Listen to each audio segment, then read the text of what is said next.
तर मी आज बनविते आमच्या कोळी पद्धतीतला बागड्याचा रस्सा आणि तुम्ही एक खाशाल तर एक भाकरी ऐवजी 2 भाकरी आरामात संपवाल।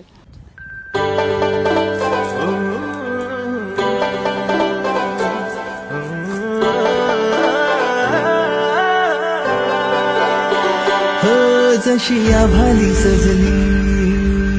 चंद्राची कोर तशी दिसतय भारी कोल्याची पोर माझे मनान धरलंय रूप तुझं नार कधी झुलल आपली फिरतीची डोर तुझा आशिक हाय मी पुराणा तुझे नखऱ्यावरील हाय दिवाना आपल्या फिरतीची दर्या सागरानं चल सफर करू जरा बोटीनं येशील का गप्पारू बोटीनं येशील का माझी